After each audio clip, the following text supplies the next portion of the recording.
কথা কইয়া ওই নবীদের কথা কইয়া সবাই কান্দে, কিন্তু নবীর সমাধি গড়ার কাজে এত দ্বন্দ্ব কেন বাদে? ঠিক না?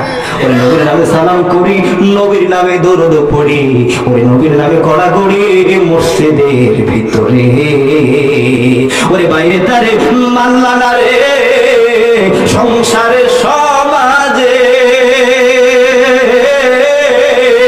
কেউ বলে তিনি আল্লাহ, তিনি রাসূল। নাউজুবিল্লাহ বলে কোন কথা মনে আপনারা বোঝেননি। বলছে যে আল্লাহ রাসূল একই জিনিস। আপনাদের বাগেরহাটে মনে হয় এরকম লোক নাই, নাই। কিন্তু আমাদের কুষ্টিয়াতে কিছু শয়তান আছে, ওরা বলে কি জানেন, আল্লাহ যে রসুল আছে। নাউজুবিল্লাহ বলে কোন কি বলে জানেন, তিনি আল্লাহ তিনি রাসূল, ইহাতে নেই কোনো ভুল, খোদাও সেই কার লোক? লালন ফকিরের কথা আপনারা শুনেছেন? আমি তো আপনার ওই এলাকায় থাকি। আমাদের মাহবুব আলম হানিফ সাহেব আমার ভাইজান জানেন, উনি কুষ্টিয়া সদরে, আমি ওইখানে ওনার এলাকায় ওনার মসজিদে নামাজ পড়াই।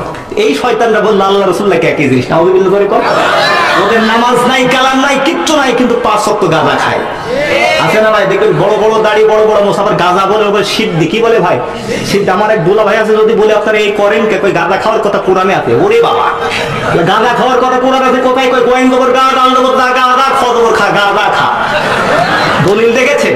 আমার ওরে শয়তানি, গাঁজা খাওয়ার কথা যদি কোরআন থেকে গোয়েন্দে গু খদবর খা, গু খা, তাহলে গু খাওয়ার কথা কোরআনে, আপনি গাঁজা বাদে গু খান। কথা বলেন ঠিক কিনা?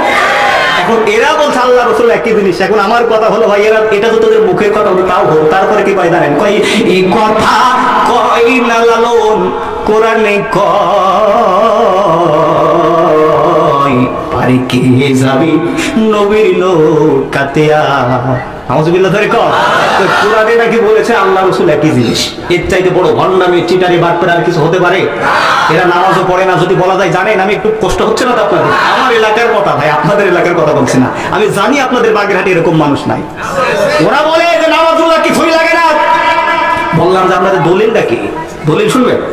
নামাজ কেন লাগে না শোনেন। কই হস্ত আর পদ কহিল না ধৌত, চক্ষু পররে তোমার নাসিকা, কয় মন পরিষ্কার ভাই হইয়া গেলে তোমার ও হুজুর দরকার লাগে না।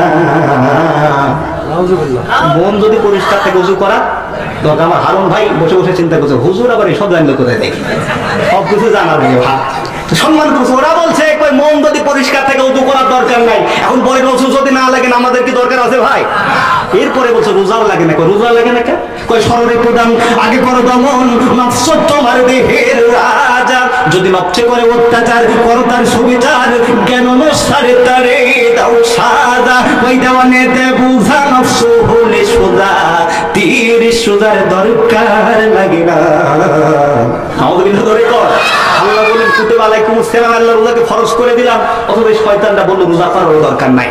আল্লাহ যেন সব বাটপারদের থেকে আমাদেরকে হেফাজত করেন, সকলে বলেন আমিন। ভাইয়ের আমার যে কথা বলছিলাম, 2 নম্বরে কোরআন শুনে কারা? মুনাফিকরা। মুনাফিকদের কথার একটু বাংলা বিশ্লেষণে যদি যাই, ওরা দেখবেন মসজিদে যাও, মন্দিরে যাই, মুসলমানের ঘরে এরকম সন্তান আছে না নাই? সৌদি আরবে হজ করতে যাই, আমার মন্দিরে যখন যাই দাদা বাবুদের তিলক কপালে লাগাই, এরকম মুসলমান আছে না নাই? এদের অবস্থা হবে খুব নিকৃষ্ট। 2 জন বন্ধু, একজন হিন্দু আর একজন মুসলমান। কষ্ট হচ্ছে ভাই? একজন নারায় তাকবীর। 2 জন বন্ধু, একজন হিন্দু আর একজন মুসলমান, সামাজিক বন্ধু। তো হিন্দু আর মুসলমান অনেকদিন ধরে বন্ধুত্ব। একদিন হিন্দু ডাক দিয়ে বলছে, বন্ধুরে বলো তো দেখি তোমার আল্লাহর ক্ষমতা বেশি নাকি আমার ভগবানের ক্ষমতা বেশি? বলেন তো ভাইরা, ক্ষমতা বেশি কার? আমার প্রিয় ভাইরা ভালো করে লক্ষ্য করেন। মুসলমান ডাক দিয়ে বন্ধুরে অবশ্যই আমার আল্লাহর ক্ষমতা বেশি। হিন্দু ডাক দিয়ে বলছে, বন্ধুরে তোমার আল্লাহর ক্ষমতা কিভাবে বেশি আমাকে একটু বোঝাও। মুসলমান ডাক দিয়ে বন্ধুরে আমার আল্লাহ শব্দটা লিখতে অক্ষর লাগে 4টা। জোরে বলেন কয়টা? আলিফ লাম লাম হা। মুসলমান ডাক দিয়ে বন্ধুরে এই 4 অক্ষর দিয়া আমার আল্লাহকে বোঝানো যায়। মুসলমান সঙ্গে সঙ্গে তেলাওয়াত করলো, আল্লাহু লা ইলাহা ইল্লা হুয়াল হাইয়ুল কাইয়্যুম।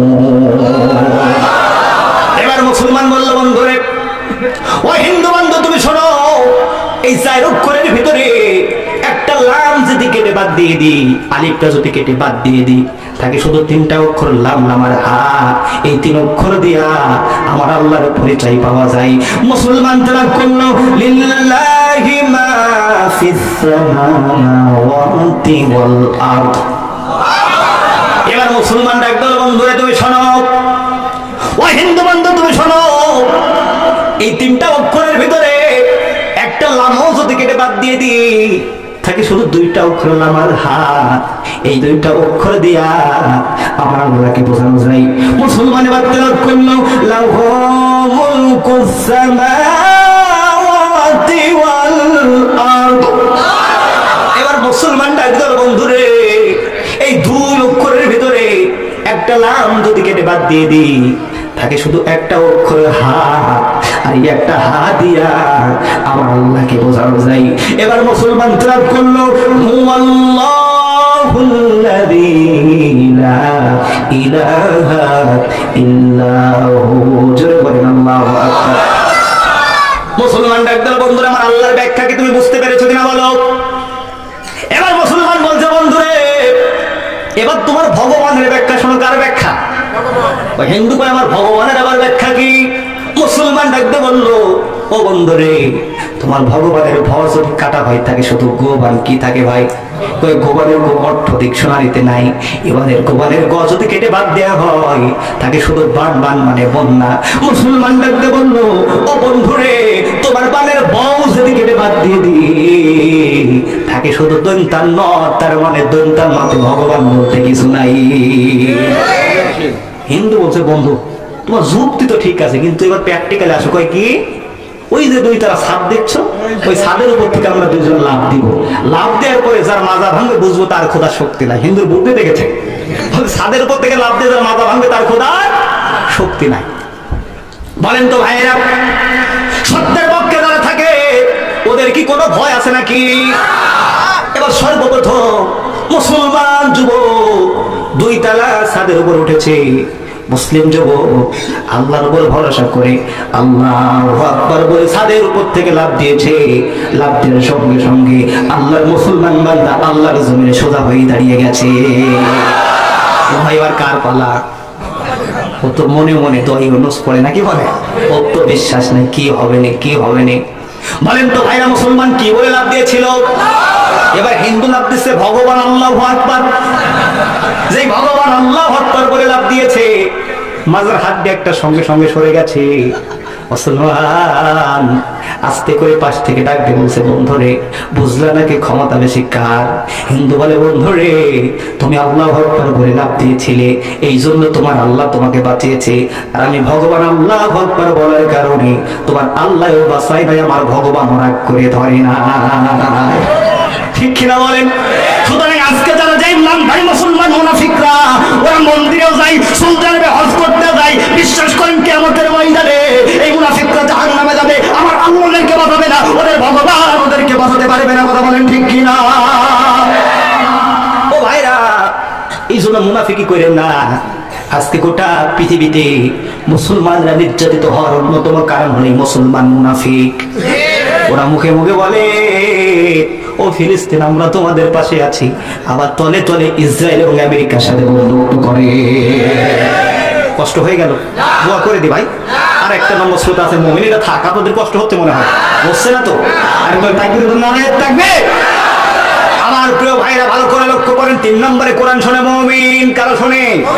আল্লাহ রাব্বুল আলামিন বলেন ইন্নামাল মুমিনুনা আল্লাযীনা ইযা যুকিরাল্লাহু ওয়াজিলাত কুলুবুহুম ওয়া ইযা তুলিয়াত আলাইহিম আয়াতুহু যাদাতুহুম ঈমানা ওয়া আলা রাব্বিহিম ইয়াতাওয়াক্কালুন।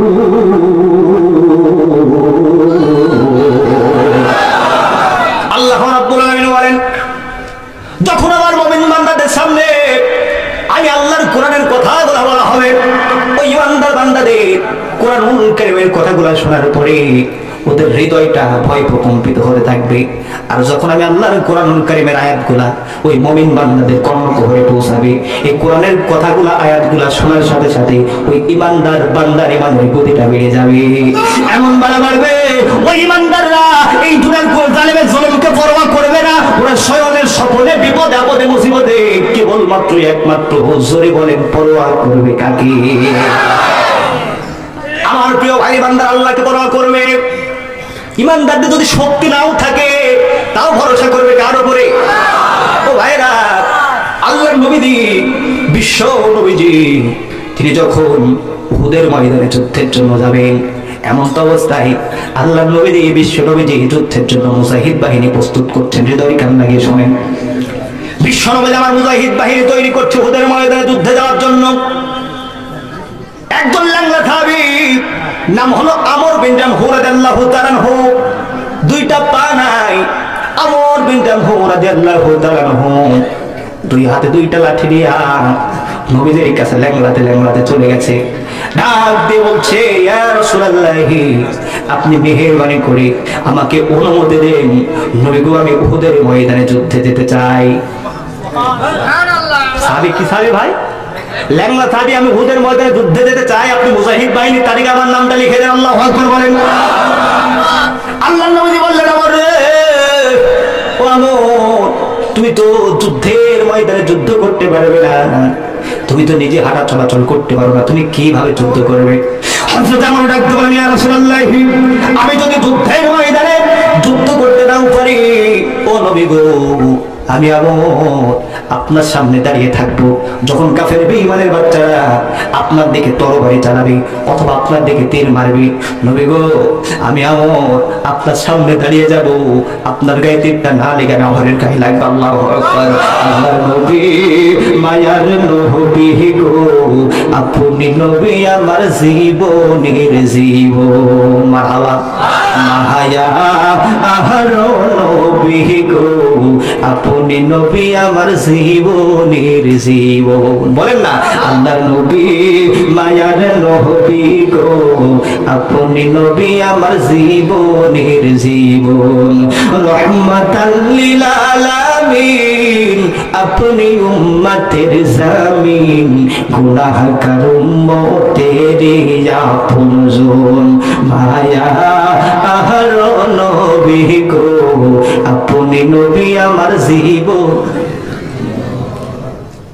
আমার প্রিয় ভাইরা, কষ্ট হচ্ছে? আপনি আমাকে মেহেরবানি করে অনুমতি দিয়ে দেন।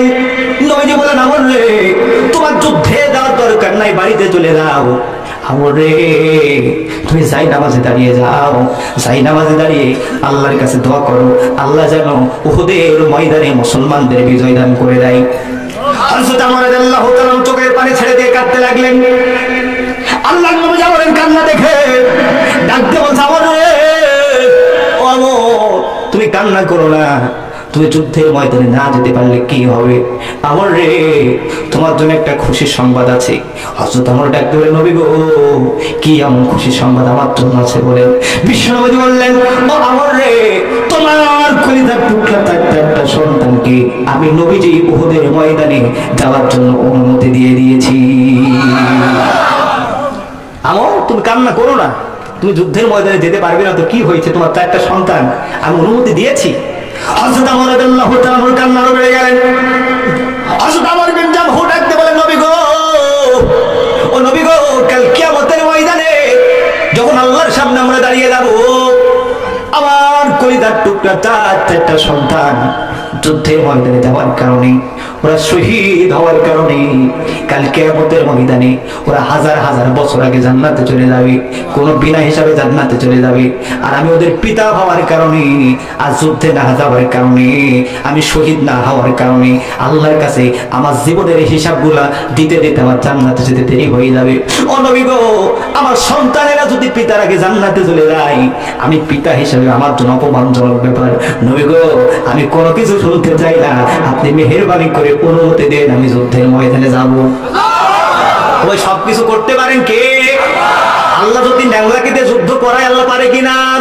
ও তুমি ডুবাইয়া ভাসাইতে পারো, ওরে ভাসাইয়া কি দাও কারো, রাখো আরো হাত তোমার, তাই তো তোমায় ডাকি আমি ইলাইয়াল মিনি গো আল্লাহ, বাদশাহ আলম ফানা তুমি সব কিছু করতে পারেন কি? আমার প্রিয় ভাইরা ভালো করে লক্ষ্য করেন, আল্লাহ নবী বুঝতে পারলেন আমরের আকুতি, আমরের বিরতি বুঝতে পারলেন। বিশ্ব নবী সর্বশেষ হযরত আমর বিন জামহরকে যুদ্ধের ময়দানে যাওয়ার জন্য অনুমতি দিয়ে দিলেন। হযরত আমর এত খুশি হয়ে গেল, বাড়িতে চলে গেল। প্রিয়তম স্ত্রীকে ডাকতে বললেন, ও স্ত্রী, আর দেরি করো না, আমি এবং আমার কলিজার টুকরা চারটা সন্তান উহুদের ময়দানে যুদ্ধের জন্য চলে যাব। তুমি মেহেরবানি করে আমাদেরকে সহযোগিতা করো, আমাদেরকে একটু প্রস্তুতির ব্যাপারে সহযোগিতা করো। হযরত আমরের স্ত্রী ডাকতে বললেন, স্বামী গো, ও স্বামী, আপনি যুদ্ধের ময়দানে যাবেন, কিন্তু আপনি তো ল্যাংড়া মানুষ, লাঠি ছাড়া চলতে পারেন না, আপনি কিভাবে যুদ্ধ করবেন? এই কথা বলার পরে আমরের স্ত্রী রান্নাঘরে চলে গেল। আমার প্রিয় ভাইরা, যখন যুদ্ধের ময়দানে চলে গেল, আমরের চারটা সন্তান মনে মনে চিন্তা করলো, আরে আমাদের বাবা তো ল্যাংড়া মানুষ, আমাদের বাবা তো ল্যাংড়া মানুষ, যদি একা ছেড়ে দিই হয়তো বা কয়েক মিনিটের মধ্যে কাফেররা তো শহীদ করে ফেলবে। এই কথা চিন্তা করে হযরত আমর একটা সন্তান ডানে, আরেকটা সন্তান বামে, একটা সন্তান সামনে, আরেকটা সন্তান পিছনে, চারটা সন্তান বাবাকে ঘিরে রেখেছে। বলেন তো ভাইয়েরা, সন্তানের প্রতি মা বাবার ভালোবাসা আছে না নাই? ও ভাইয়েরা, আমি প্রত্যেকটা মা একটা করে বলি, আপনাদের পায়ে হাত দিয়ে বলে যাই, ও ভাই, দুনিয়াতে আপনি যতই আমল করেন না কেন, আপনি নামাজ পড়েন, রোজা রাখেন, হজ করেন, যাকাত দেন, কিন্তু বিশ্বাস করেন আপনি যদি আপনার মা বাবার সাথে খারাপ আচরণ করেন, ভাই আল্লাহর নামে কসম করে বলি, আপনার কোনো ইবাদত আল্লাহর দরবারে কবুল হবে না।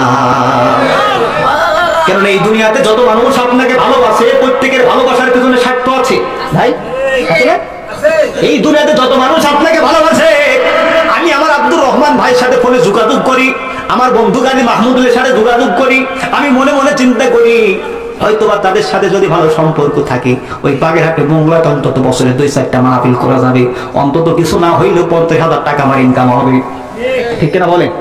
তাহলে দুনিয়াতে বন্ধুত্ব করে মানুষ স্বার্থের জন্য, কিন্তু ভাই বিশ্বাস করে এমন একজন মানুষ পৃথিবীতে আছে, তিনি হলো মা। মা কোনো স্বার্থ দেখে না, সারাটা জীবন নিঃস্বার্থভাবে সন্তানকে ভালোবাসা দিয়ে যায়। ওই স্বার্থ ছাড়া বন্ধু বান্ধব কাছে আসে না, আসে ওই বিনা স্বার্থে দুনিয়ায় কেউ ভালোবাসে না। ওই স্বার্থ ছাড়া ভালোবাসে শুধু আমার মা, আসে স্বার্থ ছাড়া ভালো বাসে শুধু আমার মা। ওই কাদার খড় কুটো দিয়ে মাটির মূর্তি গড়ে, ওই লক্ষ টাকা মজুরি চায় মূর্তির কারিগরে। দেখবেন হিন্দুরা কাদা দিয়ে খড় দিয়ে মাটির মূর্তি তৈরি করে, যে কারিগর হাজার হাজার টাকা পারিশ্রমিক নেয়। কই বলছি, ওই কাদার খড় কুটো দিয়ে মাটির মূর্তি গড়ে, ওই লক্ষ টাকা মজুরি চায় মূর্তির কারিগরে। মায়ামারি সুন্দর দেহ ভরে দিয়েও মূল্য নিল না, স্বার্থ ছাড়া ভালো বাসে শুধু আমার মা। জোরে বলেন মারহাবা। এই জন্য ভাই আমার একটা কথা আপনাদেরকে পায়ে হাত দিয়ে বলে দেয়, যাদের মা বাবা বেঁচে আছে, ও ভাই আজকের এই মাহফিল থেকে সিদ্ধান্ত নিয়ে যদি বাড়িতে যেতে পারেন, যাদের মা বাবা বেঁচে আছে, মায়ের সাথে বাবার সাথে খারাপ আচরণ করবো না, বিশ্বাস করেন আজকের এই মাহফিল সফল। পারা যাবে না? আমার বিশ্বাস আমরা পারবো। পারবো না? দুঃখ লাগে, কষ্ট লাগে। অনেক সন্তান আমি দেখেছি, 4-5টা সন্তান হাজার হাজার টাকা বেতন চাকরি করে, কিন্তু মা একটু ঘরে জায়গা হয় না, আছে না নাই? আমার জীবনে অনেক ঘটনা আমি নিজের সম্মুখে দেখেছি, মার ঘরে জায়গা হয় না, কিন্তু অথচ ওই 4-5টা সন্তান যখন ছোট ছিল, মা একটু তরকারি দিয়ে একটু ভাত পাকিয়েছি, কে মায়ের হাত থেকে আগে ভাত খাবে, এই জন্য সন্তানেরা মারামারি কাড়াকাড়ি করতো না? ওই এক থালা ভাত সামনে নিয়া কান্দে বৃদ্ধা মা, ঠিক না বলেন?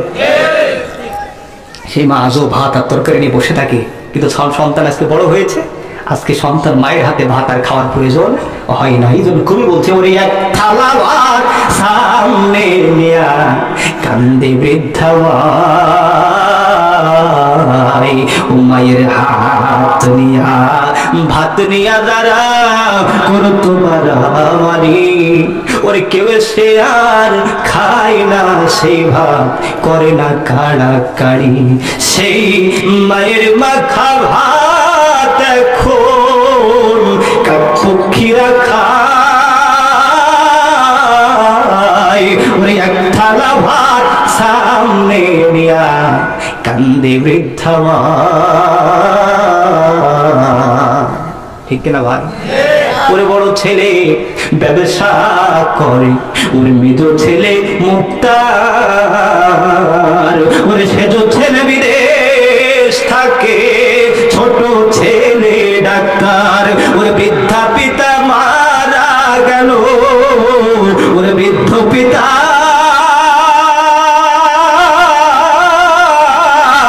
ওরে বৃদ্ধ পিতা মারা গেল বিনা চিকিৎসা। ওরে এক থালা ভাত সামনে নিয়া কান্দে বৃদ্ধা মা।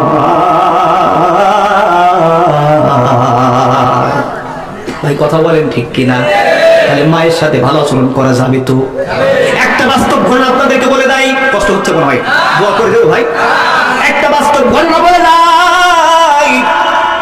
ও ভাই, মা কত সন্তানকে ভালোবাসে, হৃদয়ের কান লাগে সরে। গত কয়েক বছর আগের ঘটনা, ঢাকার একটা নদীতে অভিযান 10 নামের একটা লঞ্চ আগুন লেগেছিল। আমার বড় ভাইয়ের মনে হয় মনে আছে হয়তো বা ঘটনা।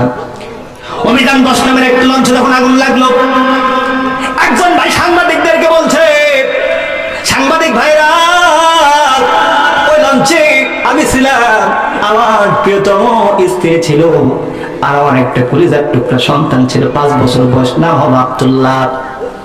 ওই ভাইটা, ওই যুবকটা সাংবাদিকদেরকে বলছে, যখন লঞ্চে আগুন লেগে গেল, আমার প্রিয়তম স্ত্রী আমাকে ডাকতে বলল, স্বামী রে, জীবনে অনেকদিন ধরে তোমার সাথে ঘর সংসার করেছে, ও স্বামী গো, অনেক কিছু তোমার সাথে চেয়েছি, হয়তো তুমি দিয়েছো, হয়তো তুমি দাও নাই, আমার কোনো আফসোস নাই, কোনো দুঃখ নাই, কিন্তু স্বামী রে, আজকে এমন একটা জিনিস আমি তোমার কাছে চাইবো, তুমি কখনো না করতে পারবে না। যুবক ডাক দিয়ে বললেন, আমার স্ত্রী আমাকে ডাক দিল, স্বামী রে, এই যে মাঝ নদীতে গভীর রজনীতে লঞ্চে আগুন লেগে গেল, আমরা যদি এখন লঞ্চে থাকি হয়তো আগুনে পুড়ে মারা যাব, আর যদি নদীতে ঝাঁপ দিই হয়তো পানিতে ডুবে মারা যাব। ও স্বামী রে, আমি মা আগুনে পুড়ে মারা যাবো, আমার কোনো আফসোস নাই, কিন্তু আমার কলিজার টুকরা 5 বছরের আব্দুল্লাহর গায়ে যদি আগুন লেগে যায়, আমি মা কিন্তু সহ্য করতে পারবো না। যুবক ডাক দিয়ে বলছে,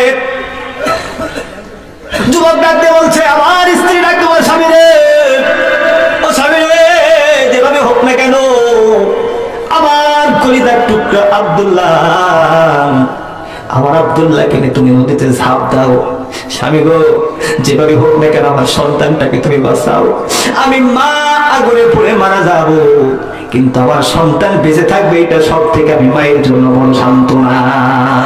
এই জন্য ভাই, ওই মায়ের মতো আপন কেউ হয়? কেউ হয়? এই জন্য আমার প্রিয় ভাইয়েরা,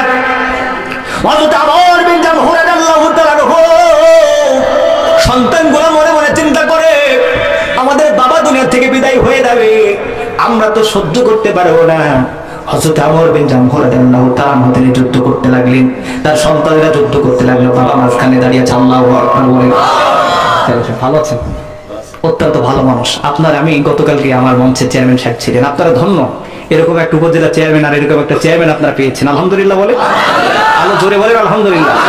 আপনাদের বাগেরহাটে তো মনে হয় না কোনো কোরআনের মাহফিলে বাধা হয়, বরঞ্চ আমাদের যারা দায়িত্বশীল আছেন তিনারা সহযোগিতা করেন। কিন্তু আমার কুষ্টিয়া মেহেরপুরে যান, একটা মাহফিল বাস্তবায়ন করতে গেলে অনেক হাতে খড়ি লাগে, অনুমতি পাওয়া যায় না, বন্ধ হয়ে যায়। 28 তারিখে আমার মহেশপুর ঝেনাইদাতে মাহফিল ছিল, অনুমতি দেয় নাই। আপনারা অত্যন্ত আনন্দিত হবে এবং খুশি হওয়ার কারণ হচ্ছে আপনাদের এরকম নেতা আপনারা পেয়েছেন, আলহামদুলিল্লাহ। আমার মনটা ভরে গিয়েছে। আজকে উপজেলা চেয়ারম্যান সাহেবকে পেলাম, গতকালকে ওনাকে পেয়েছি, আমি দেখেছি ওনার কথাবার্তা এত সুন্দর, আল্লাহ যেন কবুল করেন, বলেন না আমিন। আমার প্রিয় ভাইরা ভালো করে লক্ষ্য করেন,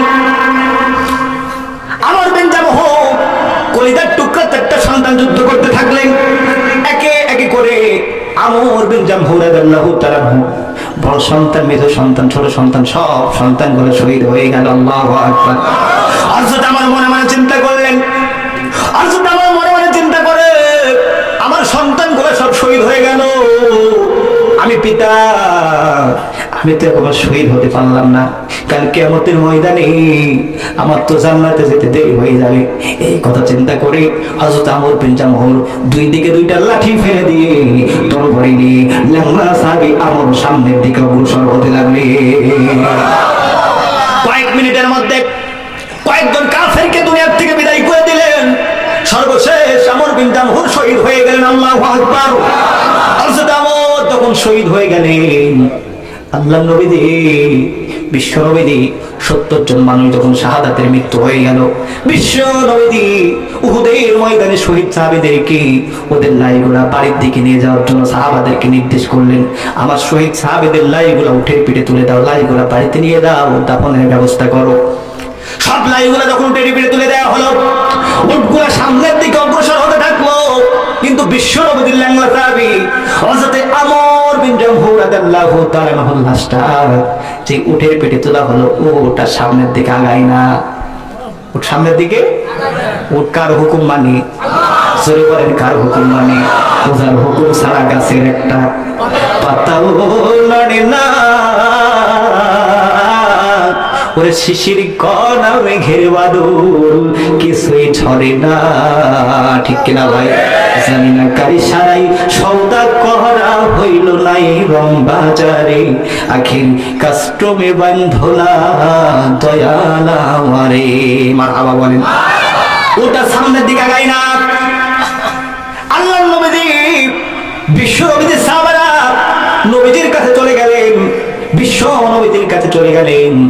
আমার প্রিয় ভাইরা নবীজিকে বললেন, ইয়া রাসূলুল্লাহ, ইয়া হাবিবাল্লাহ, আপনার সব শহীদ সাহাবীদের লাইগুলো উঠে পিঠে তুলে দিয়েছি, ওটগুলা বাড়ির দিকে চলে গিয়েছে, কিন্তু নবী গো, আপনার ল্যাংড়া সাহাবী আমর বিন জামহুরের লাশটা যে উঠের পিঠে তুলে দিয়েছি, ওই ওটার সামনের দিকে আগায় না। ও নবী গো, আপনি একটু আসেন। বিশ্ব নবী আমার চলে গেল, যে ডাক দিয়ে বলে, উঠে তুমি কেন সামনের দিকে আগাও না, কি হয়েছে তোমার? নবীজি তখন এত করে বলেন, উট যখন সামনের দিকে আগায় না, ভাইয়ের আমার উট যে নবীজির কথা শোনে না, সব লাইগুলা বাড়িতে নিয়ে চলে গেল, কিন্তু আমর বিন জামহুরের লাশটা বাড়িতে উট নিয়ে যায় না। বলেন তো এর পিছনে রহস্য আছে না নাই? আপনারা কি শুনতে চান? শুনতে চান? জিকির করেন, লা ইলাহা ইল্লাল্লাহ, লা ইলাহা ইল্লাল্লাহ, لا إله إلا الله، لا إله إلا الله، لا إله إلا الله، محمد رسول الله صلى الله عليه وسلم।